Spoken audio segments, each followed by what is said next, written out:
Hey y'all, welcome back to Right at the Wire. Well, as promised, we're going to today look at the Preakness All Stakes Pick 5 sequence. So let's take a look. The first leg of the All Stakes Pick 5 is the 9th race at Pimlico. It's the Skip-At Stakes. It's ungraded, and it's for 3-year-olds and up, fillies and mares, run at 6 furlongs on the dirt. And right off the bat, I'll just tell you, I think this is a race you have to get a little creative with. There is a lot of early speed in it, and there's also some horses with some questionable qualities, and we'll get to that. But just keep that in mind as we go along here.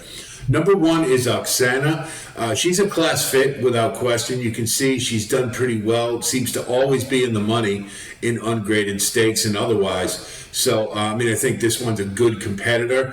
The last race she had debuting at 5, she took a little while to get into her stride, and it's really what cost her the race. I think she was nearing and getting to the winner, but just was a little late to engage. Now, this is second off the layoff. That's a very good angle for Timothy Hills, 33%. Second off, so I think that's good. You also get Paco Lopez back in the irons, who wasn't there last time, so the regular rider is back. And I think at 8-1, this is a pretty square price. And I think this one is very, very usable and very possible. Begain is one of the ones who's got some hair on her. She's a really talented filly, and you can see that 2-back race. If she runs back to that 101, this race would likely be over. But here's the thing about her. She tends to hang in the stretch. You look at that Garland of Roses. She had that race in hand at the top of the stretch. It didn't look like anybody was going to get anywhere near, and boom, Betsy Blue nailed her at the wire.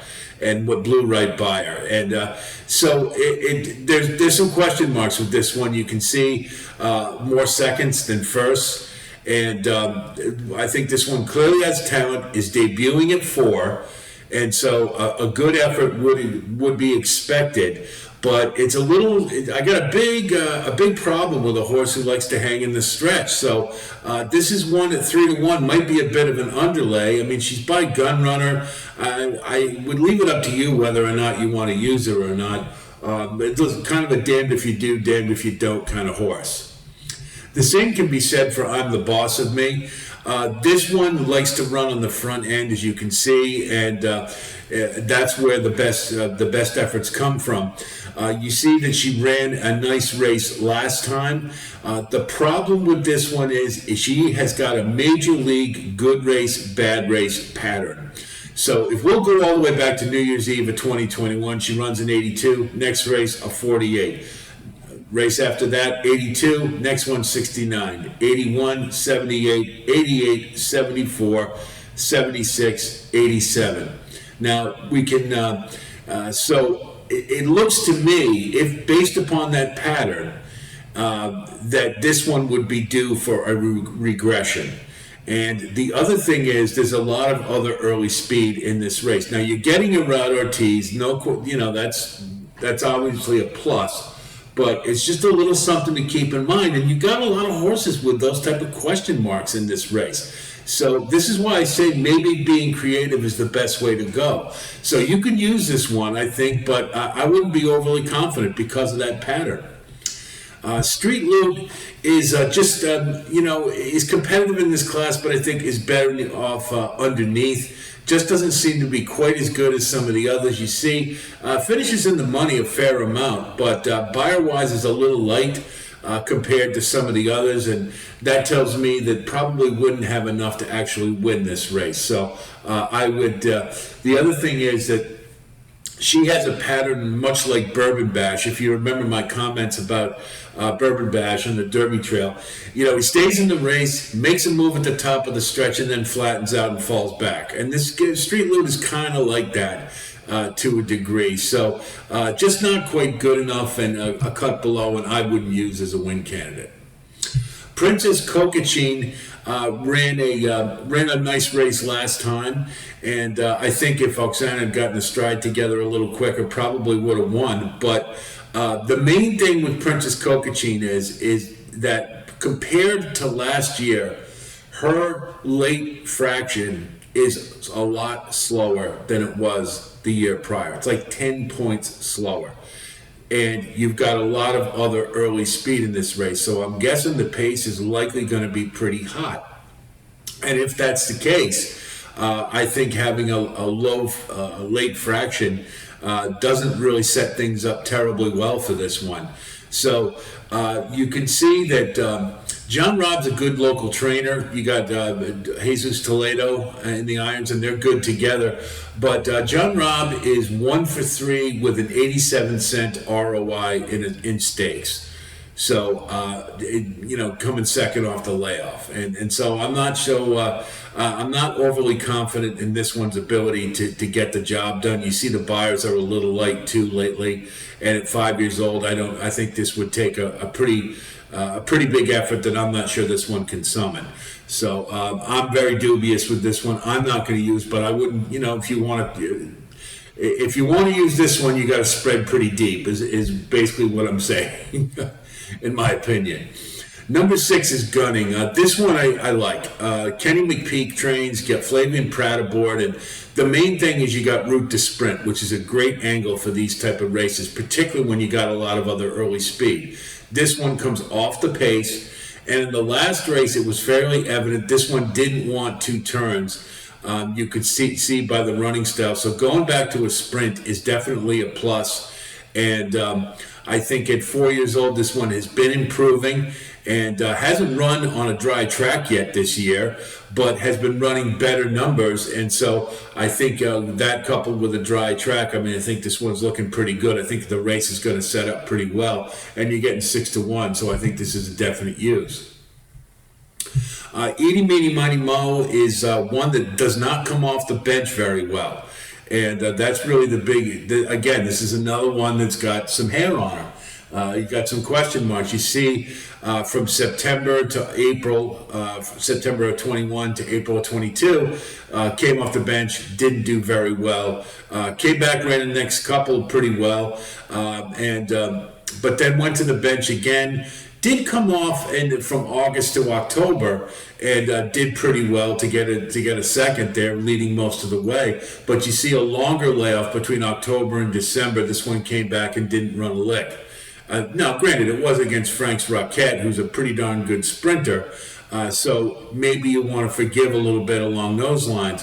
But you have other early speed in this race. You do get Luis Saez aboard. So there's some question marks. Again, there's a lot of horses in this race. They've got question marks. So it's very possible that this one could come out and run a decent race fresh, but the pattern looks otherwise. And so I would be a little reticent. But again, if you want to use, I wouldn't talk you out of it.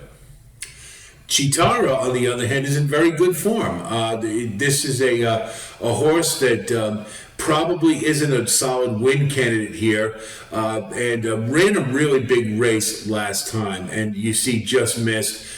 In the stretch, this one changed leads a couple of times and looked all out to get to run to that level. And you see it was a big step up from the prior effort first off the layoff. So I have a feeling regression is coming because that just looked like a Herculean effort to be competitive. So I think this one would be a little light on the buyers regardless. If you do like her, I think at 12-1, maybe underneath is a better bet. Not a win candidate though. Olivia Darling, her big thing is she can't hold a lead. The last couple you see in particular, she just wasn't able to hang on, just kind of hangs in the stretch and gives it up. So that really, that's a big question mark for me. She looks a little light buyer-wise. She's debuting at 4. You can say that. So you can hope for something better. You see this one had a fairly steady pattern of improvement. But I'm just concerned about that giving leads up late. That's not a good thing you want to see. So I could definitely, this one coming off the bench, I could see it at 8-1. That's a pretty good price, but you got a lot of other early speed in this race, and I think they're all going to be up against it if they all compete for the lead. This one looks like she really needs it, and she's on the outside, so I think her position is compromised. Golden Effect just isn't good enough. That's the bottom line. You just look and you see her career high buyers she just got in her last race, but it's not near good enough here, and I just couldn't see using. Second leg of the All Stakes Pick 5 is the 10th race of Pimlico, and it's the Turf Sprint Stakes. It's ungraded for 3-year-olds and up, and it's run on the turf at 5 furlongs. And this is another one with a ton of speed in it, and it's a pretty wide open race in many respects. Number 1 is Nothing Better. This one is situated perfectly on the rail, is a perfect class fit, coming second off the layoff, which is a good spot for Duarte, the trainer. You got Karamanos aboard. They're a good pair together. And this one should just go right for the lead and try to hold it. And I think is most capable of doing that. And I think you definitely want to use on your tickets. Number 2 is Kenny Had a Notion. This one is cheap speed. That's the way I look at this one. Hasn't run on turf in a while, and those 2 efforts weren't very good. The last effort was on the lead but fell back in the Frank Whiteley pretty easily, and showed to me that class-wise might be a little bit up against it. So at 50-1, I think that's realistic, and I'll pass. Artemis City Limits is the favorite from hell. This one is just if he doesn't have it perfect, he's dead. I really don't like this horse. So you see the Shakertown last time came in as a short price and was up the track pretty quickly. Really, you haven't seen a win since July of last year. And even then, it would seem like it was just a perfect trip where everything went exactly right. I think there's others in here to make life a little difficult. You do get a Rod Ortiz, but he was also on this one for the Shakertown. I think this is a favorite that you absolutely have to try to beat. Second off, the layoff in stakes is not a great angle for Mike Maker. I love Mike Maker, and I'd love to put him on the ticket, but I just can't justify it. I think this one's an underlay, and I'm not going to use. Uncle Ernie, on the other hand, is very interesting. This one has not run on turf for quite some time. You see the one effort in September in graded stakes wasn't very encouraging. However, this one was also coming off a layoff, a fairly substantial one, and might have needed a race. You see, after that race, this one really picked it up and ran some really nice races. Now, when he went into graded stakes company, the Mr. Prospector, you see, lost to Sibelius. Well, Sibelius is a top world-class sprinter who I believe won the Golden Shaheen. So there's no sin there. In the Gulfstream Parks Sprint, lost to Candyman Rocket, who just came back and won another stakes. So again, not so bad. But the last effort you see, this one again ran up against Twisted Ride, who was doing really well and just finished second to Candyman Rocket. The name of the stakes escapes me. They ran in, but this one's in pretty good form. And so moving to turf, I don't think is going to be a problem. Now, one of the things I really like is if you look at the time form U.S. pace numbers there, 116 is not the highest, but the late pace number, 72, is one of the top ones. So this is one that can stay a little bit off the lead and could be hanging there late. And at 20-1, I think you're getting a really nice value. There's a lot of things to like with this one. And mostly, more than anything else, this one's going to be under the radar a little bit. And I just think you want, in this type of race with a lot of early speed and a couple of the shorter prices have some uncertainty about them, I think this is a horse that you want to try to use. Smokin' Jay, I have it on good authority. This one is scratched. He was dual entered over at Churchill Downs, and he's probably going to run there. If he does, if I'm wrong, and I can't confirm that, but if I'm wrong and this one does stay in this race, I would absolutely use as a late runner. It's got a lot of speed to run to, and at 6-1, that's a pretty good price. It's a good angle for Kelsey Danner, too, when you get Tyler Gaffleone aboard. But I think this one's going to scratch. So if alter your plans, if this one stays in the race, definitely use. That's Right is confirmed E8, right? Top wants the lead, needs the lead, can't run otherwise. I mean, this is what this one does. Now, you've got a lot of other early speed in this race, so that's going to be a big challenge to this one's ability to control the race. You've also got speed to the inside of him, so he doesn't have that advantage either. You look at some of the efforts, the last one in particular before the long layoff, but this one gave up the lead in the stretch. And the buyers look a little light here to be at this level because there are some horses in here that are pretty darn good. So I think that this one will be a little up against it. Michael Moore is having a great year. If you want to try to buck the trend and think that this one can be the speed of the speed and wire it, by all means, go ahead. You're getting 12-1. It's a decent price. But I think this one's a little over his head, and you've got others to compete for the lead. Going to make it a big challenge. 4 Harp is one that will probably want the lead, you can see, but this one's just not fast enough, in my opinion. You see the prior efforts. I don't think are kind of close, but they're at lower class levels, and so this one is stepping up in class in a pretty salty field, and I'm looking elsewhere, particularly because of the running style. Grateful Bread, it hasn't won this year, is 0 for 7. And I think this one Father Time's catching up with a little bit. 7 years old. This would be the debut for the year. So it was 0 for 7 in 2022. I misspoke. But you see the last couple efforts prior to the layoff and ungraded stakes weren't terribly successful. And I think this one would need a premium effort to factor in this race. And I'm not thinking at 7 years old that that's likely to happen. And I think underneath this one's very possible. You do get Sheldon Russell aboard, who's a really solid jockey and is having a nice meet.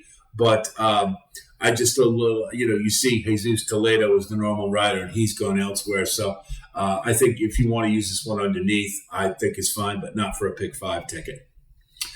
Determined Kingdom is kind of interesting to me because you're getting the 4-year-old debut, and a lot of times when they debut from 3 to 4, you can get a nice race. This one is going to be coming from off the pace. I think that's also advantageous in this spot, and has been pretty good at the ungraded stakes level. You see, got a win back in July with the Punchline Stakes. So this one has been competitive at the level, and in fact beat older horses at the option 35 level, which is always a pretty good sign for a 3-year-old, particularly when it comes earlier in the year at first asking. So I think there's some talent here. I think the pace scenario is really the thing. It's going to set up for horses running late. And I think this one at 20-1, why not? I think this is like I said, I think this is a race you got to be a little creative, and I think this one is a pretty good candidate to take it down at a nice price. Here's one of the reasons why you got now. Coppola is kind of an eye popper in this race. If you look at that last race, that 100 buyer on turf, it's like, oh, wow, this one should be the favorite. But you notice he's not. He's 6-1. And the reason being is if you take a look, that's the best he's ever done. Like, so it was 15 or 11 points higher than any other race he'd ever run in. He also had a pretty safe sailing all the way around the track. Usually when a horse runs that big an effort, you know what's coming. It's likely going to be a bounce. So, that's my thing with this one more than anything else. He could run back to that very well, but I'm going to let him beat me because I just have a feeling, given that real spike in performance level, there usually is a regression coming. So I'm going to look elsewhere. Noble Emotion is another one that is going to be coming from off the pace. The big question for me with this one, it just seems a little outclassed. The Shakertown really wasn't impactful in that race at all. And, you can say, well, yeah, but it was only 3 3/4 lengths behind. But in watching the replay, this one really didn't make much of an effort to be competitive. And that was coming off a layoff and a debut at 6. Second off the layoff, yeah, maybe you could get a decent effort, and you do get Luis Saez aboard again. But I think there's others that are more appealing. And if I want a horse like this, I got to have a price. And 15-1's okay, but I think I have better value with the other ones I mentioned. Breakthrough is another one who wants to lead, is parked out in the 12 hole, and I just don't think really matches up terribly well with the others in this field. He's going to be debuting at 5 after a long layoff, and you see the last effort there from the last time off the bench. Didn't have a very good effort in ungraded stakes. So perhaps this one will need a race. Regardless, I just don't think this one factors in this race, and I'm going to look elsewhere. Beer Can Man is rather interesting. Phil D'Amato has been shipping like crazy this year, and everything that's coming east from him has been doing pretty well. You get Flavian Pratt in the irons. Beer Can Man came off a long layoff and performed pretty well to get an 89, granted at the allowance level. But I don't think it's too much of an ask for this one to go back into an ungraded stakes. You see the back class there. This one was competing at the graded stakes level prior to the layoff. So I think it's more than likely that this one's going to fire. And I think you're getting 8-1. That's a great price. And if Smokin' Jay does in fact scratch, then you know this one is drawing in. I think you absolutely have to use it 8-1 as a steal. The third leg of the Preakness Pick 5 is the 11th race at Pimlico. It's the Grade 3 Maryland Sprint Stakes. It's for 3-year-olds and up, and it's run at 6 furlongs on the dirt. Number 1 is Full Authority. He got his career-high buyer debuting at 6 years old this year, and with a pretty smart effort. But since then, regressed a little bit. Seems to be back on the way up and is third in the form cycle. So I think a good race is probably likely in this instance. I'm not sure it would be enough to be a winning effort, but at 12-1, I think you can consider this one for the bottom of the exotics for sure. Prevalence is a horse that's really hard to trust. You see, you go back in March and April of last year, he put 2 back-to-back really solid efforts, and he won the Commonwealth Stakes at Keeneland, Grade 3. But ever since then, the wheels have completely fallen off. They've tried to freshen this one up a couple of times. They even moved him to turf, and nothing seems to work. So this horse will beat me any day, even though he's trained by Brendan Walsh. Is a pretty hot barn lately, and you get a Rod Ortiz. But you see Tyler Gaffleone hopped off. He's had enough. So I'll let this one beat me. 3's Over Deuces, I just don't think is good enough. Hasn't been in the graded stakes for quite some time, and at 8 years old, I think would need a renaissance, and I don't think that's likely to happen, so I'm going to pass. Al Loves Josie is an interesting horse. He's in better form than it looks. The Frank Whiteley, he got killed in the stretch. He was absolutely sandwiched and had nowhere to go, though he definitely had some run in him, and so he basically had to hop on the brakes.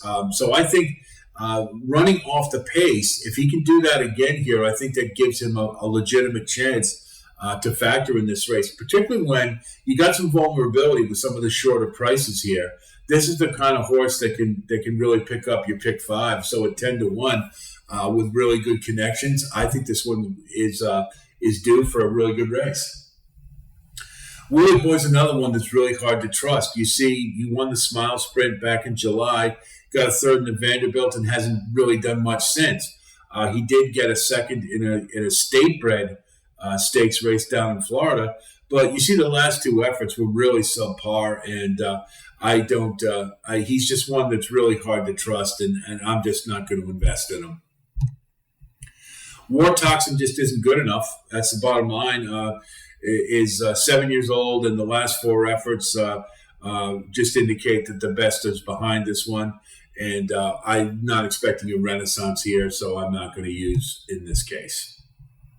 Nakatomi it seems to be a bit of an underachiever. He's overbet because he's trained by Wesley Ward. You got Tyler Gaffleone, great combination together. But the Commonwealth, his last race, is a case in point. He is a horse for the course at Keeneland. He loves it there, and yet he disappointed with a kind of an okay 4th. Didn't have a lot of pace to run to, that's true, but you would have expected a little bit more out of him. He is certainly capable of putting a good effort 4th, and I think you have to use him. He is 3rd in the form cycle. but you're going to get an underlay here with him. That's the only thing that's kind of a bummer, but I think you have to use. Straight No Chaser is coming off a really nice effort. Got a 101 buyer at Oaklawn, and that effort would probably win this race today, I think. The one question mark I do have is that he did it with Lasix, and now he's running without it. That's really a question mark that you have to have.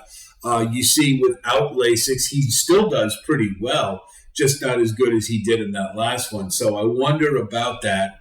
And again, this is another horse with a short price where there's a little bit of a question mark. If he runs back to that race or is just improving, which is very possible, then I think he'll get on the front end and he could very well wire this field. And I'm willing to take the chance that that's the case, and I would use. Conversely, Hello Hot Rod is trained by Brittany Russell, who's white hot at Pimlico right now. She's winning 64% of her races, 10 out of 14 in the money. You got Jesus Toledo, one of her A riders here, who's also having a nice meet. But the thing that I worry about this one is the fractions for the last three are fairly soft, and particularly the Frank Whiteley. 23, 46, and 111 is a little soft for a 7-furlong race, and this one still couldn't hold the lead and take him home. So I kind of wonder about that a little bit. You also look back at the two prior to that, 24, 47, 24, 48, and this one still couldn't hold the lead. Those are soft fractions for a mile. So I wonder about the heart with this one a little bit, and that's really my biggest issue. I wouldn't blame you if you want to try to use, but not me. I can't. I think a little hard to trust for me.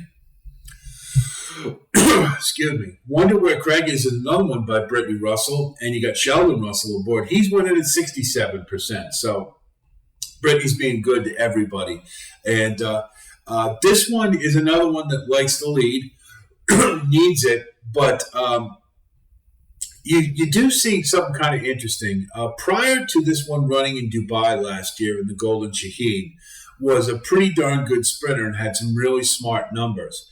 Won some graded stakes and looked pretty good. Since coming back from Dubai, not so great. Has been okay, and that's really the best. The last race was pretty good, but it was an optional claimer. And a 90 buyer, I don't think, wins this race. At 6 years old, you're asking this one to reminisce a bit and fire up an effort reminiscent of some of his better. And I'm not so sure that's possible. So, again, this is another one of the shorter prices with some question marks. So, excuse me, I'm going to look elsewhere. And I'm going to try to get creative in this race with some off-the-pace runners because there seems to be a lot of vulnerability in this race. Fourth leg of the Preakness Pick 5 is the 12th race at Pimlico, and it's the W. Murphy ungraded stakes for 3-year-olds running a mile on the turf. Number one is Fantastic again. He has not run on turf as of yet, or hasn't for quite some time. They put him on turf in his maiden, and it didn't bode very well for him, but that was a pretty good field. You can see it was a key race. So we can draw a line through that and excuse it. You can see this one has had some really good synthetic form, and winning on the front end of synthetic is no easy task. So I think that's much to this one's credit, shows a lot of ability. You see in the Jeff Ruby, lost to 2 fills and Major Dude. Those are 2 pretty good horses, so I don't think that's not a big knock. Coming in second off the layup for Wesley Ward, I think this one is a very good fit here and probably can take him wire to wire. Fade the Noise, it's kind of hard to read. Hasn't run around 2 turns, and the races that he has run in haven't been very good. You see the buyers are very light. It's Mike Maker, and he's great at stretching horses out on turf. And you do get Tyler Gaffleone. If you want to take a flyer on him, I wouldn't blame you, but I'm going to wait one. I think there's others better suited for this race.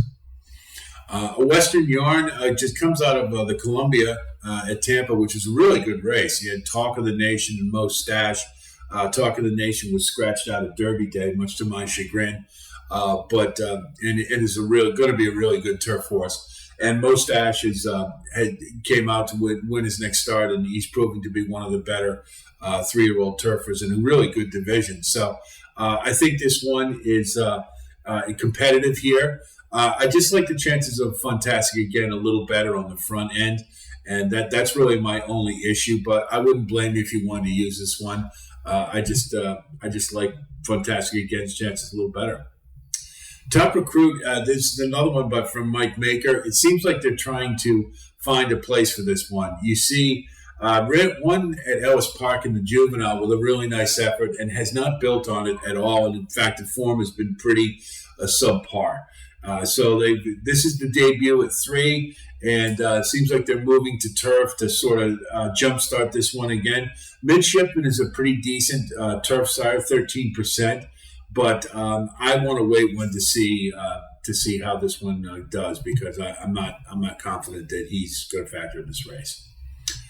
Circling the Drain, it looks to me like kind of a sleeper. Again, another Britley Russell with Jesus Toledo aboard, the white-hot combination, so you automatically have to take seriously. Hasn't run on turf yet, and the sire, West Coast, is 4% with first turfers. However, the dam is by Cozine, so you've got turf pedigree there, and her get 25% with 3-year-olds and 25% with turf routes. So that's pretty good, and I think that one puts this one a little under the radar at 8-1, and didn't do bad in the Tessio last time. And I think that this one has shown some ability, and with turf should move forward with turf, and a spike in the buyers that you normally get when you move to turf should put this one square in the mix, and I'm going to use. Moonstrike is very interesting to me. It doesn't look like, if you look at that last race, you think, well, that wasn't a very good turf debut. But I'll tell you, they had plenty of horse in the stretch with this one. Got absolutely stymied by traffic. Just was in really tight. And you look at those running lines, he was 11th and 6 lengths back, and then all of a sudden, boom, he was 2 lengths back. He was cruising, and he looked like he was going to be a factor late in this race, and then he ran into the traffic issues. So he's going to do better in this race, I feel confident about. And at 20-1, you get him under the radar, and I think he's one maybe you want to think about. Kingfish Stevens, on the other hand, I didn't like his last effort very much at all. He couldn't get to the leader, and he looked a little green in the stretch. He was kind of moving around, and I just didn't like what I saw from him. And that 79 would put him almost competitive in this race, but there's just I like others in here better. He seems to me a cut below. Wonderful Justice is a Brad Cox trainee, and had a little bit of a steam going into the Transylvania and then crash. I mean, he just didn't run a good race at all. He couldn't hold his position and early on, and then he made no move to factor in the race at all. He just sort of ran around the track. Really not a very inspiring effort. I think it just sort of underscores that Black Gold wasn't a very good stakes race either. So is he capable of better in this race? Perhaps, but I'm not going to take him at 5-1 after that effort. I'll let him beat me. Nagarok is another one that's kind of a dubious favorite in some respects. This one certainly has talent. There's no doubt about it. And the Transylvania, put in a nice effort to start the 3-year-old campaign. Only thing about it is, watching that race, it didn't look like that horse really had any more in the tank. He was maxed out, and he doesn't have that explosive kick that you love to see. He's kind of a grinder, it seems like. So it's very easy for horses like that to lose races, not to win them. I think you have to use this horse, but I'm a little doubtful. It seems like that he snatches victory from defeat, or defeat from victory, however you want to put it. And you can see his last couple of races. That's exactly what he did. He was looking good, and then just sort of let it get away from him. But it's second off the layoff in the great motion. I think you have to use. The final leg of the Preakness Pick 5 is, of course, the Preakness, the 13th at Pimlico. It's running a mile and 3/16 for 3-year-olds. And just got word that First Mission has scratched with a hind leg injury. So that changes the complexion of this race a fair amount, but not necessarily my plans for it. So I'll go through it really quick, but I'll refer you to the Element of Handicapping videos. If you haven't watched those yet, they'll break down the race for you pretty thoroughly, and I think you'll get a good, firm assessment of each of the contenders. But very quickly, National Treasure, I think, is moving forward, and I think with the move forward, it becomes a win candidate here. He's back in Bob Baffert's hands and coming second off the layoff. He's finally got some consistency to his training, which he was missing earlier, and I like him in this spot, and I'm going to use him as a win candidate. Chase the Chaos just isn't good enough. There's no other way to put it, and he's no factor in this race, and a total pass. Mage, Kentucky Derby winner, pretty obvious use. I mean, he's, even if he doesn't run his best race, I think he still is a win possibility. He's still on that forward progression that you love to see. There's really no reason not to include him, and he's a definite use and a win candidate. Coffee with Chris is a pace factor only. He's not fast enough, and he doesn't fit at any other level aside from that. So I think they'll gun him early, get him up to the lead, but I don't think he's going to be there late by any means. Red Round 1, we know what he's going to do. He's going to come from the clouds, but I think he'll be a little more forwardly engaged this time. You see the last race, I think they're making an effort to get him a little closer to the pace, and I think that helps his causes here. I do think he's ready for a move forward. I'm just not sure it's good enough to win this. I don't think he's going to necessarily have the real hot pace that he's going to want, that you see that he did have in the Bathhouse Road last time. Particularly when you take a look at the Arkansas Derby and see the pace was average there, and he finished 6th. When you look at the two efforts, the Bathhouse Row and the Rebel, pace was hot, finished a lot better. So I think a move forward's possible. I expect him to be in the exotics for sure, but I don't think a win is really a great possibility. Perform is, we all saw that Tessio, and what a wonderful ride that he got from Fairgold Lynch. That was one for the ages. But he only got an 85 buyer. And if you look, this one is on the improve. That's true. He's been making slow incremental progress, and he's got a great trainer to shepherd him along in Shug McGahee. That said, I just don't think he's fast enough, and that's the bottom line.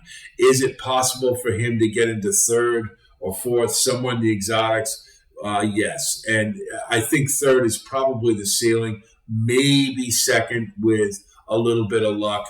But other than that, I think you can use him. It's a small field, why not? But other than that, I don't think he's a win candidate. Blazing Sevens, Chad Brown, Rod Ortiz. The Bluegrass, I think this one redeemed himself to show that he can compete at the stakes level with the 3-year-olds. However, the only thing is, if you look, he does have a bit of a pattern of regressing a bit after a good effort. And so I wonder about that a little bit. He is coming in 3rd off the layoff. You got Chad Brown, and I think that those are all things that are positive in his favor. Chad Brown likes to point horses to the Preakness. A lot of trainers don't. So it's very possible that this one could put in a good effort. I'm not necessarily thinking a win possibility here, but I think in the exotics for sure. If you want to take a flyer and maybe throw in a win ticket, now the First Mission is out of the picture. Maybe you do so. He does move up the ladder a little bit. I just have my doubts of whether or not he can win this race. As we know, First Mission is scratched, and it's too bad because I think he had a pretty good chance. Particularly his running style would have been helpful, but we'll never know, unfortunately. Here's what our ticket looks like for the Preakness Pick 5. In the 9th, we're going to use 1, 6. In the 10th, we're going to spread with 1, 4, 9, and 13. I think that's a wide open race. Number 11, we're going to use the 11th race. We're going to use 4, 7, and 8. In the 12th, we're going to try to get some value home with the 1, 5, 6, and 9. I think that's one of those 5 or 6 is a potential long shot that could happen. And then the Preakness, Mage, I think, is the most likely win candidate, but I'm going to throw the one in there, National Treasure, as well to get some value, and I think he could potentially take it down with a move forward as well. So it's 2 times 4 is 8 times 3 is 24 times 4 is 96 times 2 is 192.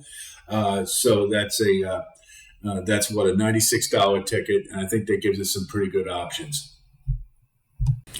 Some pretty tough races on the undercard, I think. Though oddly enough, the Preakness is the most straightforward of all of them. I think it's Mage's race to lose, and I wouldn't talk you out of singling him if you were so inclined, and maybe can add some horses to some of those other races because they're fairly challenging. You got a lot of vulnerable favorites there. We will have more with our Belmont Card Series all the way through the Belmont Stakes. Every day they have racing, we'll have a sequence for you. And so be on the lookout for that. I wish you the best of luck with your wagers this weekend. And as I always say, on these type of days, don't be afraid to call an audible. We always like to have a plan going in, but sometimes you have to change based upon different factors. Particularly at Pimlico, the tote board can be extremely active. And that's just a little note for those of you who haven't played it before. So don't be surprised if you see a lot of fluctuation. But if you have a solid opinion, stick to it regardless of what the tote board says. So just a little word to the wise there. And again, I wish you the best of luck. If you do like what you see here, of course, please like and subscribe. And we thank you for coming by, and we'd like to see you again. And I'll be talking to you in the very near future. And until then, be well.